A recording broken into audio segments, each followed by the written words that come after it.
Welcome city bye इस programme. मेरा नाम है आकाश शुक्ला। एक ऐसे स्टूडेंट है जो कि सीडीयूजी 2026 एग्जाम की प्रिपरेशन कर रहा है। भाई डोमेन सब्जेक्ट को लेकर सबसे ज्यादा कंफ्यूजन रहता है। ये 23 डोमेन सब्जेक्ट है। मैं अपनी क्लास में क्या पढ़ रहा हूँ, मेरे कोर्स के अंदर क्या चाहिए, मुझे कौन से डोमेन सब्जेक्ट की प्रिपरेशन करनी चाहिए, एटलीस्ट क्या सोचना चाहिए कि भाई मैं प्रिपरेशन स्टार्ट करूंगा तो मेरे ये डोमेन सब्जेक्ट है, यहां से स्टार्ट करना चाहिए। तो इन सभी समस्याओं का समाधान आपके लिए लेकर आ गया हूं इस केवल एक सिंगल वीडियो के माध्यम से।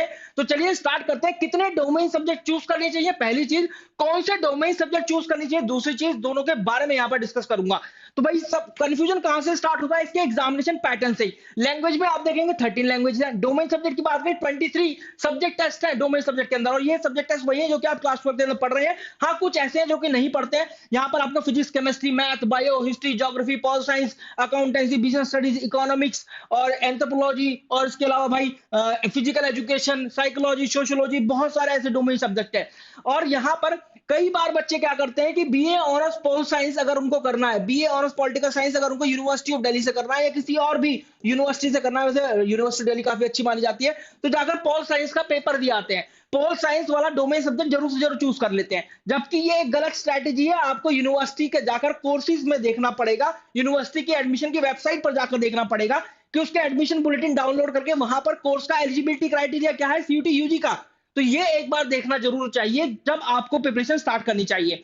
तो अब मैं आपको एक मोटा मोटा बता देता हूं कि देखो सबसे पहले जनरल कॉम्बिनेशन क्या होता है, English plus 3 domains plus general aptitude test. क्योंकि आपसे एनटीए बोलता है कि out of these 37 subject test, यहां पर 37 बनेंगे ना, 23 और 13 हो गया 36 और एक 37, यहां पर 37 सब्जेक्ट टेस्ट है। आपको मैक्सिमम 5 सब्जेक्ट टेस्ट का चुनाव करना है, 5 एसटीज का चुनाव करना है, सब्जेक्ट टेस्ट का चुनाव करना है। अब यहाँ पर 5 इंग्लिश बताए हमने, 3 बताया डोमेन और एक जनरल एप्टीट्यूड टेस्ट। और ये जो डोमेन बताया ये बताया वही जो कि क्लास 12 में आप पढ़ रहे हैं, ठीक है, ये मैंने बताया।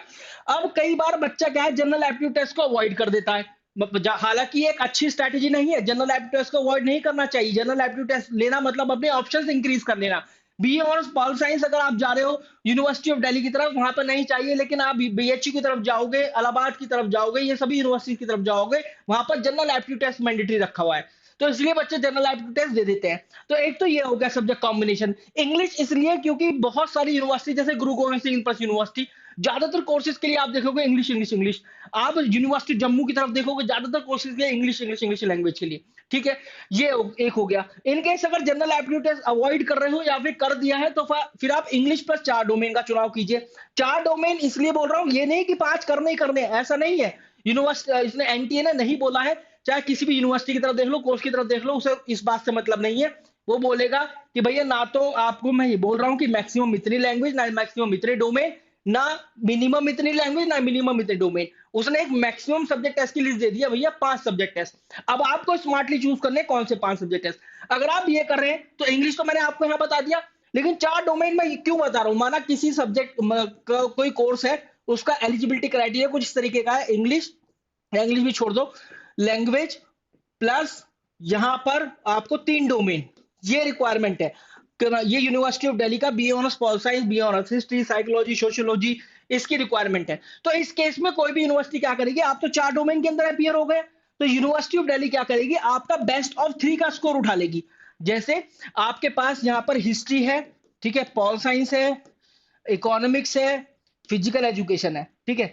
फिजिकल एजुकेशन बोर्ड एग्जामिनेशन के अंदर अच्छे मार्क्स नहीं आए, लेकिन कई बार हो जाता है कि भाई आपका सीयूटी यूजी एग्जाम के अंदर अच्छे मार्क्स आ जाते हैं। 250 में से यहां पर आया 200, यहां आया 220, यहां आया 210, यहां पर आ गया 240, ऐसा हो गया। तो अब क्या करेगी यूनिवर्सिटी ऑफ दिल्ली के एल्गोरिथम, सबसे पहले ये फिजिकल एजुकेशन जिसमें सबसे ज्यादा मार्क्स, इसका स्कोर उठा लेगी। फिर उठाएगी यहां पर 220 वाले का, फिर उठाएगी 210 वाले का, बस यहां पर उसका ये पूरा हो गया है, ठीक है, यहाँ पूरा हो गया है। अब हिस्ट्री का स्कोर कंसीडर ही नहीं करेगी कोई भी यूनिवर्सिटी। तो कितना हो गया, 2 2 2 4 2 6, ये हो गया 4 5 2 7, ये हो गया आपका 670, if I am not wrong 670, ये होगा 750 में से। इन केस अगर आप अवॉइड कर देते फिजिकल एजुकेशन को, तो भाई यूनिवर्सिटी को यहाँ ये वाला उठाना पड़ता। अब ये वाला अगर यूनिवर्सिटी ऑफ दिल्ली उठाती है हिस्ट्री का, तो फिर ये 40 नंबर गए। मतलब यहाँ पर अगर यहाँ पर आपका कितना 670 बन रहा था, तो फिर यहाँ पर आपका फिर 600, ये 40 नंबर हटाकर 630 बनता। क्योंकि आप देखो ये 200 का स्कोर उठाती यूनिवर्सिटी, फिर आपका 200 पहले तो उठाती 220 वाला, फिर उठाती 210 वाला, फिर उठाती 200 वाला। तो ये हो गया यहाँ पर 30 और ये होगा 630 होता फिर।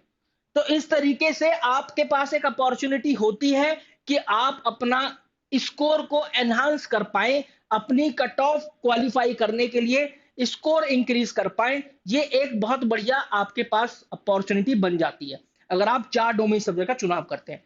आई होप आप समझ में आ गया होगा कि भैया अगर मुझे ये जनरल सब्जेक्ट कॉम्बिनेशन के साथ जाना है तो ये तो है ही, लेकिन अगर आपको जनरल एप्टीट्यूड टेस्ट अवॉइड करना है तो यही एक अच्छा कॉम्बिनेशन आपके लिए रहने वाला है।